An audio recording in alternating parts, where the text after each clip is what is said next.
Hello, and today we're going to talk about blind spots. But I just randomly wanted to say, I find it very funny that when you don't go to traditional spaces or use social media, people automatically assume that you just sit inside with your legs crossed on the couch, twiddling your thumbs.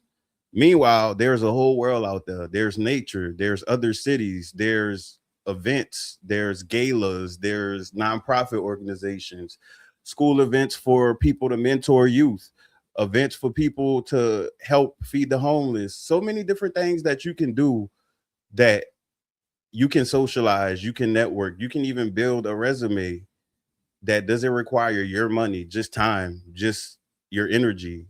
And you leave feeling refreshed. You don't wake up with a hangover. You don't wake up looking for your cell phone, wondering where your keys at, or what that mark is on your leg. Like, so for me, that was said about the stuff I just said previously, like 2 sentences ago, was in response to the fact of trying to sun people who don't live, I guess, traditionally, because it's tradition at this point. We could be in denial, but people been living wild since the 70s. So at this point, partying and clubbing is tradition, unfortunately. Anyways, there is a quiet danger in people who cannot see themselves clearly, not people who make mistakes. Everyone makes mistakes. The danger is in people who make mistakes, hurt others, repeat the same patterns, and still believe the problem is always somewhere else. A blind spot becomes dangerous when it is protected by ego. It looks like someone being late for months, but calling you dramatic when you finally point out that they have a problem with time management. It looks like someone criticizing everyone around them, but falling apart the moment someone gives them a simple observation. It looks like someone calling accountability judgment. It looks like someone confusing a boundary with abandonment. It looks like someone saying, "You're thinking too deep," when what they really mean is, "You notice something I do not want to confront." And this does not just affect romantic relationships. People like this disrupt families. They create tension between siblings, parents, cousins, and partners, because every honest conversation turns into a trial where they must be proven innocent instead of becoming more self aware. They disrupt friendships because friends begin walking on eggshells. Nobody wants to say what they actually see because the person will deny it, deflect it, or turn themselves into the victim. They disrupt work environments because accountability is necessary at work. Deadlines, communication, reliability, honesty, and self correction matter. A person who cannot admit when they are wrong becomes a liability, not because they're imperfect, but because they cannot be redirected. They disrupt dating because connection requires reflection. You cannot build something stable with someone who treats every concern as an attack. One of the biggest warning signs is not disagreement. People can disagree and still be healthy. The warning sign is when disagreement becomes identity protection. That is where tribal thinking enters. Tribal thinking may say, "My side must be right because it is my side." Groupthink says, "If the people around me believe it, then I do not have to examine it." Social media influence says, "If a loud enough person says it with confidence, I can repeat it as truth without researching it, questioning it, or testing it against real life." This is how everyday people become walking reaction chambers. They are not forming their own thoughts, they're downloading them. They're not having conversations. They're defending scripts and repeating scripts from the people who they believe in. They're not listening to understand. They're waiting for a phrase they can label, attack, or dismiss. And once someone becomes disinfluenced, every issue becomes a performance. They do not ask, "What are the facts?" They ask, "Which side does this make me look like I am on?" They do not ask, "What are the consequences?" They ask, "Who can I blame?" They do not ask, "What part of this am I responsible for?" They ask, "How can I explain this in a way that protects my image?" That is where gaslighting can show up. Gaslighting is not always dramatic. Sometimes it is subtle. It can sound like, "You never said that. That is not what happened. You're making it bigger than what it is. You're too sensitive. You're thinking too deep. I don't know," even after you clearly told them. "You're throwing me away," when all you did was take a break. The purpose is often the same: to move the conversation away from their behavior and towards your reaction. Now you are no longer discussing what they did, you are defending why you noticed it. That is the trap. And if you are someone with unbound empathy, this type of person can latch onto you quickly, because every time they feel shame, you reassure them. Every time they avoid accountability, you explain it for them. Every time they hurt you, you consider their trauma before your own reality, feelings, and the consequences of you being in situations where someone is repeatedly hurting you.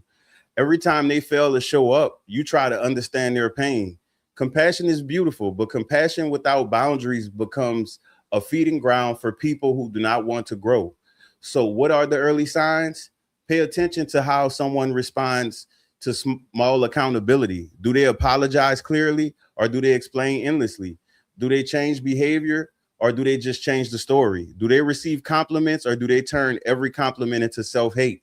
Do they respect your time, or do they treat your availability like something they can constantly mishandle?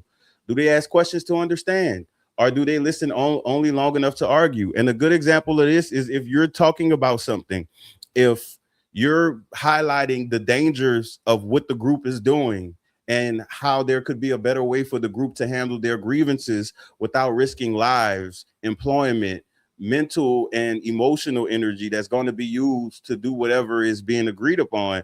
And the person simply responds to you saying that you're against the group and you must be from the other side and you're talking like the other people.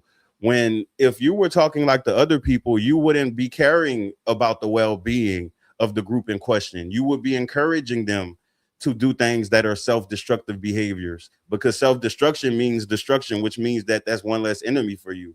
An enemy is not going to care about your well-being. So when people are so pre-programmed from wherever they get their thoughts from, because they're rarely their own, because if they're their own, they can be able to explain it from any angle.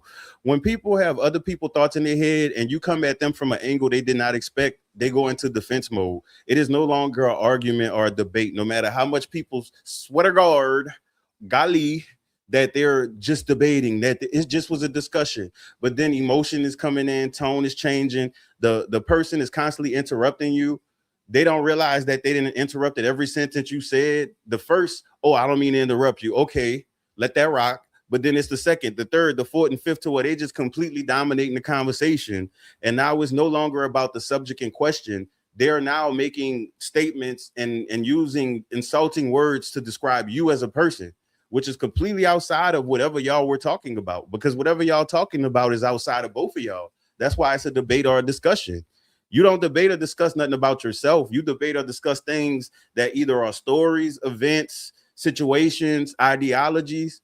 So for us to be discussing something that's outside of us, why am I being insulted? Why are you using all of these words? Why is there anger in the conversation? If my words had nothing to do with you, I never made any comments towards, oh, you sound stupid, or oh, you must be slow. Even as much as I may notice it, I don't do that to people, because that's disrespectful. And for me, I'm never going to be disrespectful first, ever, ever, ever, ever, ever, ever, ever, ever, because my disrespect is so horrible that you have to earn it. I don't give away disrespect for free. Like, actually, me being chill is the easiest thing because it keeps all parties safe. But when it comes to people like that, they tend to try to find others like themselves, and social media has brought on the apocalypse, because now every person who is off their rocker can now have a community that agrees the same thing, versus where before social media, people had to manually find others. And due to so many people having personas and wanting to fit in, they would push those urges aside, because they wouldn't fit in if people knew what they really felt or what they really thought. And sometimes people would eventually grow out of it after they're around people who are healthier and notice, oh, well, maybe I was tripping about this, and this. But when you're around other unhealthy people encouraging a dysfunction, nothing's going to change. When you look at a lot of neighborhoods, neighbors have the same things going on for some cases because they're repeating what their neighbor does. If you see a neighborhood that has trash everywhere, but you see luxury cars everywhere, somebody on that block started that trend.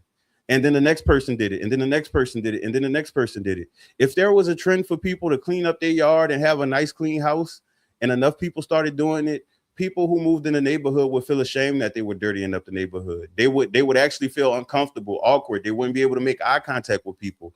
But when it comes to people with all of these toxic habits, they don't see the wrong in it if they have a group behind them.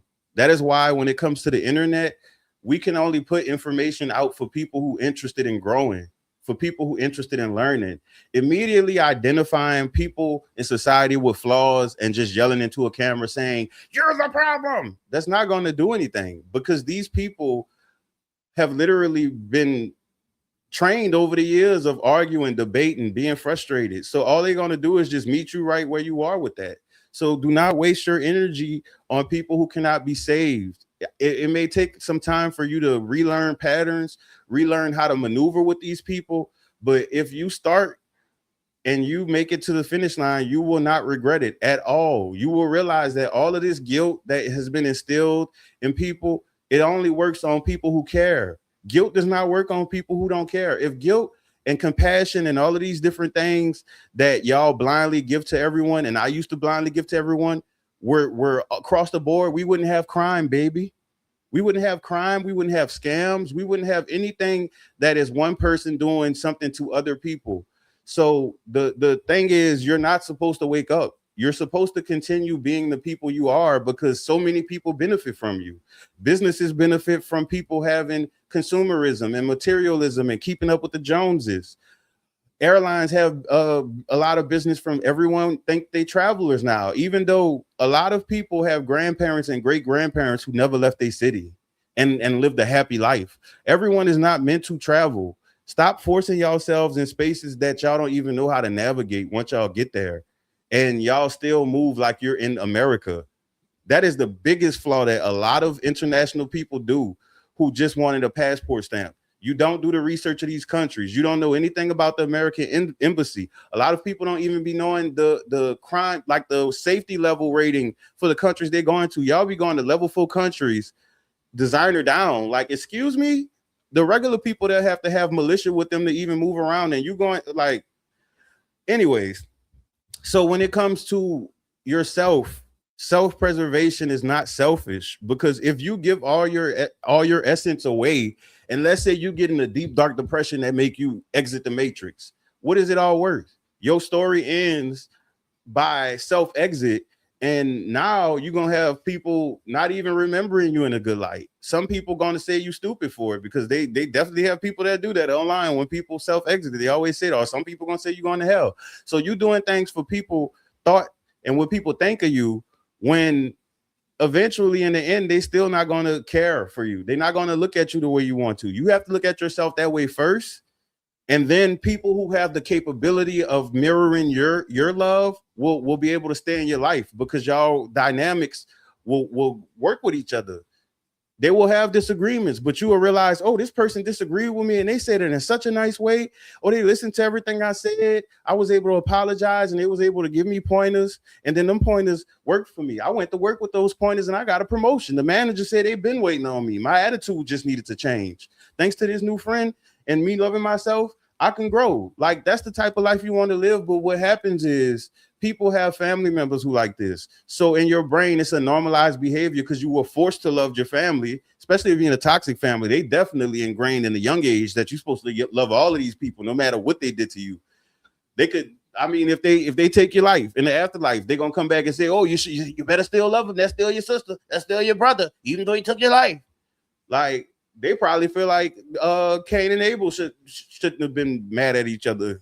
But anyways, when it comes to that, if you already normalize with people like that in your life, you have a bigger battle than the person who's alone. That's why people who feel like they're lonely, they are missing out on the superpower they currently have.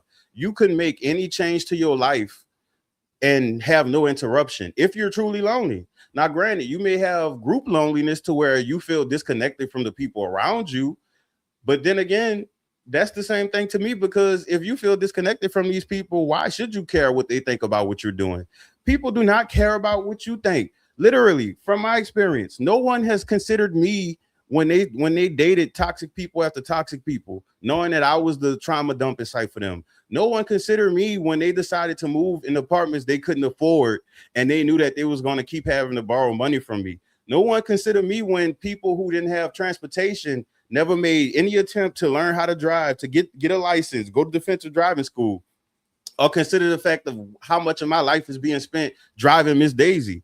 People do not consider you in these situations. If they did, you probably would have a little bit more insight on what's going on. You wouldn't feel the way people agree in the millions on social media that a lot of people are feeling. And not to mention, when you are making changes, especially in my comment section, I don't care what you're trying to do.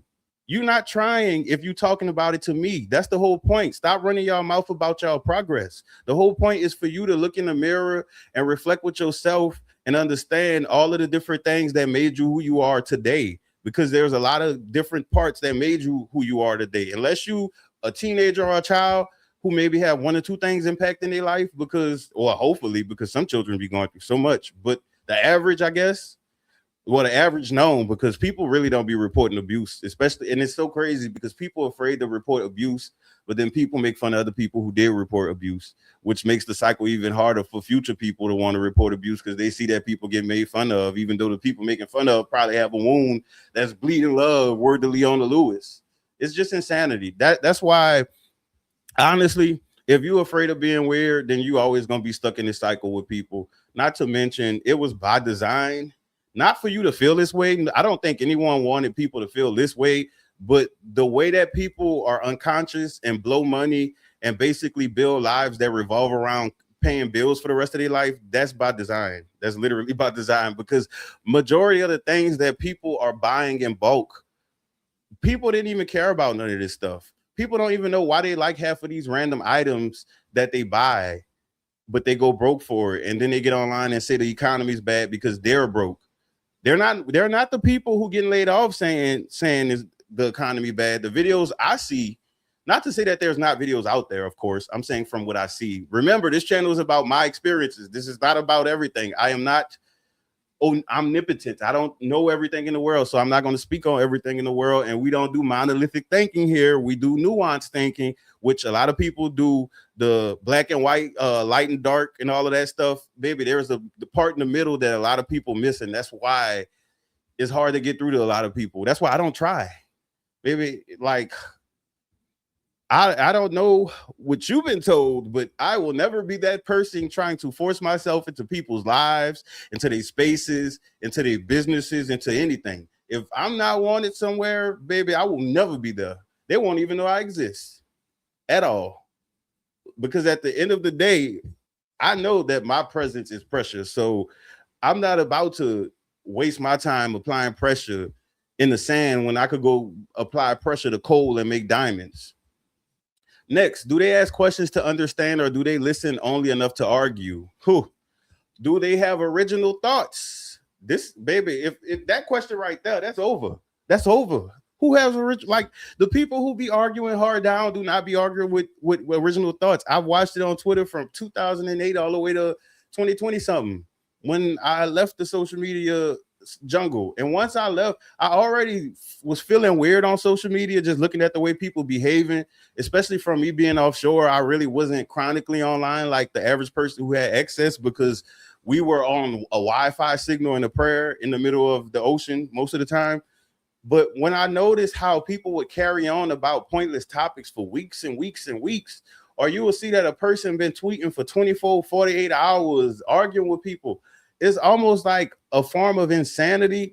But, you know, we can't diagnose people, so you really can't call it anything, because you don't want to offend anyone by misdiagnosing someone or unlicensed and diagnosing. But it's a very strange thing. And then when I noticed that certain people would try to keep up with me from off of the internet, but they still be talking about internet topics. Are you slow? Like, if I'm not in the environment, why do you think I would care about what's going on in the environment? I left the environment. I didn't get deleted, suspended. I wasn't ejected to where I'm, oh my God, I missed the timeline. No, I left. So why? Like, and then it's grown adults. Like, y'all brains, what be going on in y'all brain to where y'all able to sustain all of this mindless stuff? Like, if it ain't gossip, it's TV shows, it's movies, it's what this person did, it's what that person did. What is your life doing? What are your vitamin levels? How are your teeth? Do you have any aches in your mouth? Are you able to sit in all of the basic positions humans supposed to be able to sit? Do you need to stretch more? That's what people need to be concerned with. But they go from that Then when health issues come, or when they texting and driving family member die, or they criminal family member do criminal stuff, everyone stops and suddenly is in reality for about 5 business days. For them 5 business days, suddenly people care about the future now. People thinking about life insurance. Oh, we tired of getting GoFundMe's, y'all. We gonna get life insurance policies and all of these different things. And then all of a sudden the factories start running back again and they back to being robots. It's just crazy. Do they have original thoughts, or do they repeat whatever their favorite social media personality said last week? At least if you repeat what I say stuff that's scientifically based.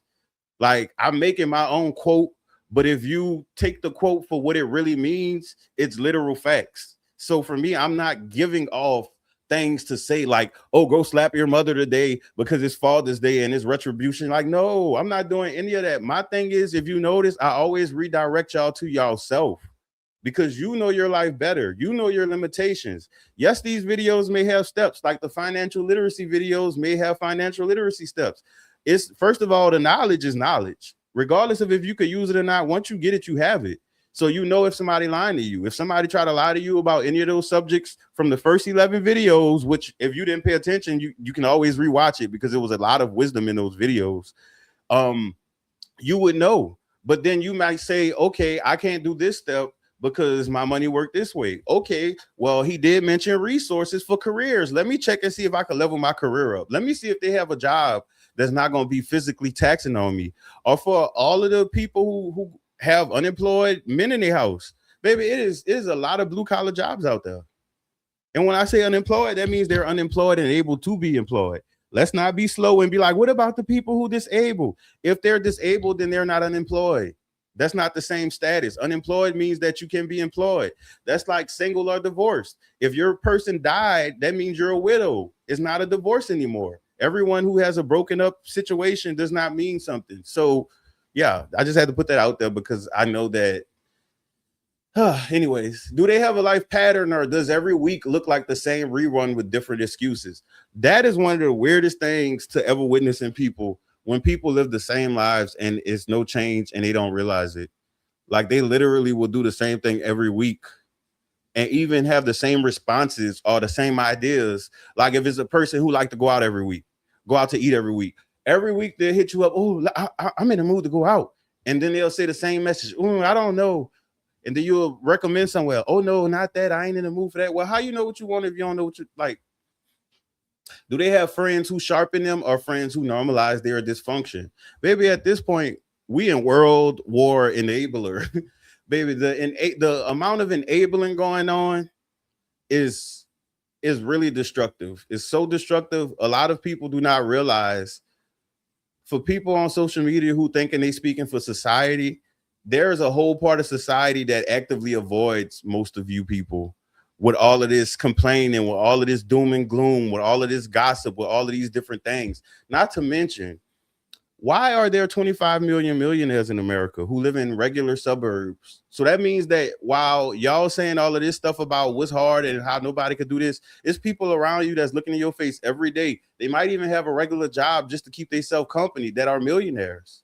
It's subtle things, but I'm not gonna tell you. They have videos on here, but it's subtle things that they do that regular people who have bad spending habits don't. A person with designer complaining about a 10-cent charge for a sauce pack, like stuff like that. That's not what they would do. Do they take correction from life, or do they keep touching the same hot stove and blaming the stove? Not to mention, I'm speaking from Louisiana.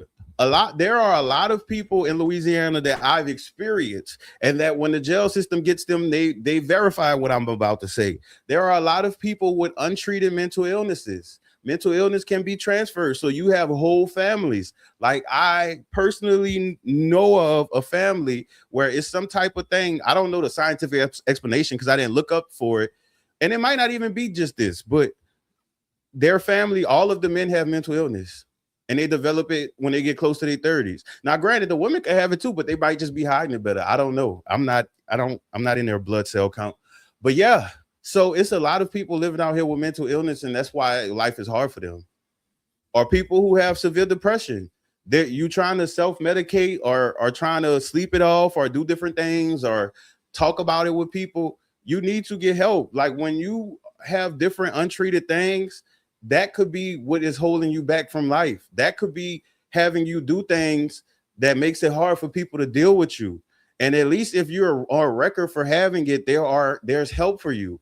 There's medications, and unfortunately, so many people is anti-medical now. I get the vaccine thing, but the whole just throwing the whole medical field away, that's very dangerous because there's too many improvements, including childbirth. People be up here acting like they anti-medical, but still go have their baby at the hospital. Like, okay.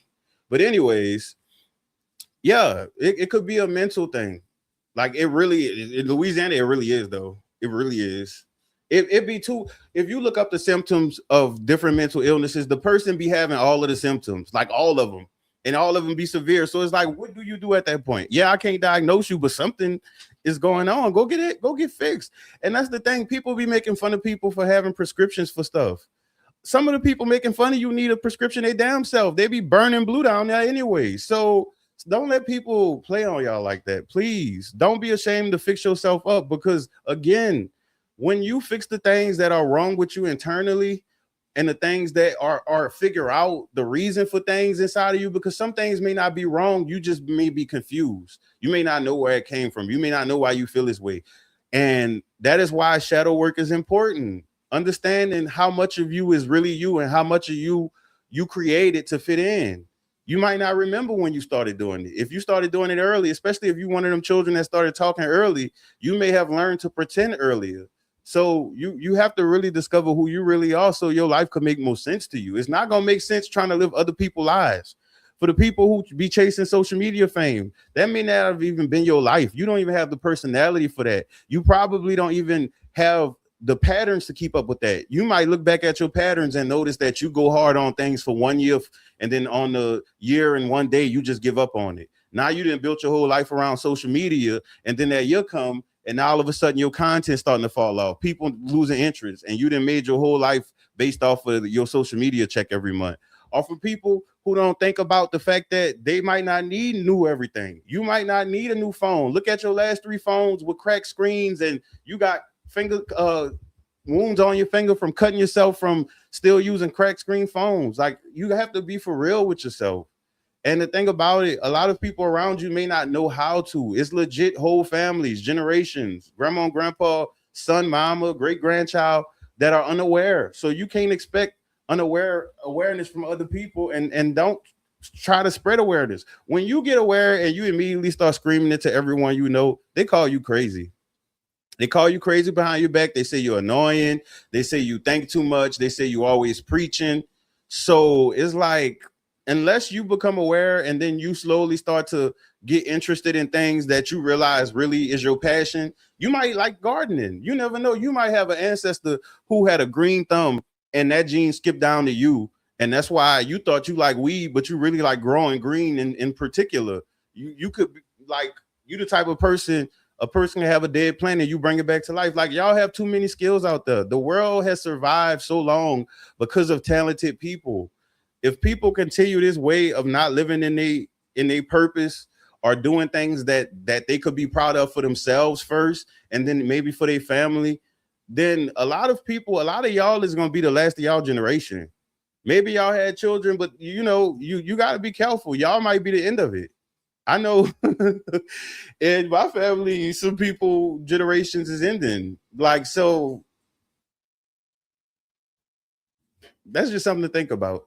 A person does not have to be evil to be unsafe for your peace. And that's the thing. That's the biggest problem. We automatically think separation means that we have to be upset. Separation means the person has to have done something wrong. Sometimes your spirit just disconnects from them. Your energy is tired. Like, honestly, the nervous system has the hardest job on the planet, because no matter how irresponsible people are, it still has to try to keep things afloat.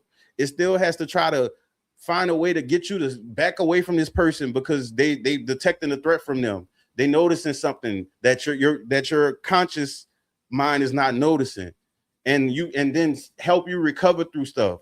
Still try to work when y'all feeling it with no sleep, feeling it with drama and fighting and beefing with people, and just doing all kinds of crazy things, being malnourished because y'all don't drink water, which is so that I don't even know how people still alive. But anyways, and just different things like that. So you have to understand separations don't have to be bad. And that's why it's good to live a private life, because when you separate in private, you don't have to have all these people explaining stuff to you. I know them social media people be drove when they have the little social media cheetah girl, cheetah sister circles. And then when they break up or they have drama, they gotta explain why so and so ain't appearing in the pictures anymore. Sometimes they're just unhealed. Sometimes they're ashamed, self-medicating. Sometimes they're addicted to chaos because stillness will force them to face themselves. But their pain does not make them your assignment. If someone like this wants help, the first step is not finding the perfect person to love them. The first step is honest self-observation. You have to become willing to ask, where do I keep creating the same outcome? What do people repeatedly say about me? What do I avoid admitting? What do I use to escape discomfort? Who benefits when I stay unaccountable? What am I calling criticism that is actually correction? What am I calling rejection that is actually a boundary? What beliefs did I inherit from social media, family, culture, or pain that I never actually examined?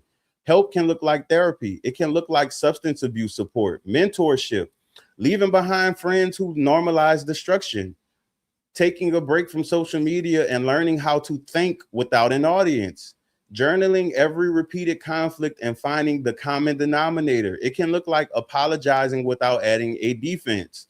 It can look like saying, you are right, I do that, I need to work on it. The sentence alone would save so many relationships. But until someone reaches that level of honesty, you have to protect yourself. The way to become almost impossible for these people to latch on is simple, but not easy. Stop over explaining. Stop rescuing grown people from the consequences of their own patterns. Stop treating confusion as your responsibility to solve. Stop giving unlimited access to people who mishandle. Stop giving unlimited access to people who mishandle limited access. Stop arguing with people who are committed, cliche, to misunderstanding you. Stop mistaking potential for character. Stop giving relationship benefits to people who only offer relationship problems. And most importantly, stop letting someone's shame become your job. You can be kind and still unavailable. You can understand someone and still leave them alone. You can care about someone and still stop letting them drain you. You can see their pain and still choose your peace, because the problem with people, especially self-described empaths, they think because they see the wound that is their job to patch up the wound. You are not a nurse. You're not a therapist. And if you was a therapist, that would be a conflict of interest for you to be that person friend and be their therapist. I don't know. I'm just not. See, I just threw that out there. That was definitely that. Don't quote that one.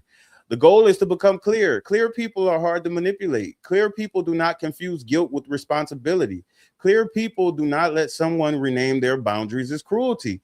Clear people do not chase conversations with people who only want escape routes. Clear people know that love, friendship, family, and work all require the same thing: accountability. Without accountability, without self-awareness, connection becomes performance, love becomes labor. Without honesty, every relationship becomes a place where one person grows and the other person explains why they should not have to. And eventually the person who sees clearly has to decide, do I keep shrinking my awareness to make someone else comfortable, or do I trust what I have observed? Because sometimes the most loving thing you can do for yourself is stop debating the pattern, see it, name it, step back, and let people meet the version of your life that no longer has space for their dysfunction. And also think about all of the people throughout history in the end years of their life who regretted not choosing themselves. Baby, I don't know how many it is. You got to ask the Grim Reaper, but I can imagine it's buku people that have left or getting ready to leave, or may not even be ready to leave. They probably got decades left, but they currently are regretting not standing on business for themselves, because, baby, these kinds of people do not have long-term value. When you maintain the relationship with them, you are maintaining the relationship with a zombie. There is no more nutrition in them for you. You will continue being a source of whatever it is. Every now and then, some of them, if they call themselves being manipulative, they might throw in little little biddies every now and then if they got old clothes. Oh, you want this? Like they're gonna keep trying to give you stuff, even though it might be trash or used or a reject from someone else. They're trying to keep the receipts that they give to you too. That's what they're doing. They might offer you to come eat at their house, even though you don't eat the stuff they cook, but just to say they did it. And then at the end of the day, whenever they decide to depart from your life for whatever reason, now you stuck looking at all of the money you wasted, looking at all of the opportunities you missed, looking at the fact that maybe you was late one time to work from dealing with their emergency, and that was the time you got your final warning. And then when your job did layoffs, you was the first to go, because whenever it's layoff time, baby, people on paperwork always the first to go. That's why if you get on paperwork at a job, baby, you better start looking for another one. They might keep you for a while, but I would never be having a mark on my back while I'm because your bills is not going to suddenly just disappear when you lose your job. It's not going to say, oh, we're sorry to hear that. We're going to, as a courtesy to you, we're going to give you 6 months of grace to make sure that you're able to catch up with your bills. No, but I mean, they do have nonprofit organizations though, and government assistance for people, not the ones y'all think of. I'm talking about 211findhelp.org, all of the different things that will be in the bio description of this video, and is on the description of all of the other videos, because I make sure to do that, because these videos are for y'all. It's not for me. It's no link to something. Please buy my book, buy my phone case, buy my socks, buy my fitted caps, buy my braces, my Jneworleans braces, floss sticks for people with braces. No, it's for you. So yeah, because sometimes the most loving thing you can do for yourself is stop debating the patterns, see it, name it, step back, and let people meet the version of your life that no longer has space for their dysfunction. That is it for this video. Stay tuned for the next one. And also, there are, at this point, almost 70, 80 videos, so you probably didn't watch those. And if you, baby, first of all, if y'all gonna watch videos, shout out to 414 Uzori. She verifies that she watches all of them because she show love. But I don't really care if y'all leave comments or not. But baby, don't click on the video if y'all not gonna watch all of it. Because when y'all do that, y'all make the little thing go down to like 10 seconds. Like if people watch the video for 10 seconds and leave, you're throwing my average off. Okay, wow, that's disrespectful. I don't care about analytics, but I have to see the stuff when I'm uploading, so I don't like seeing that. That's disrespectful. That's almost like, anyways, Happy New Year.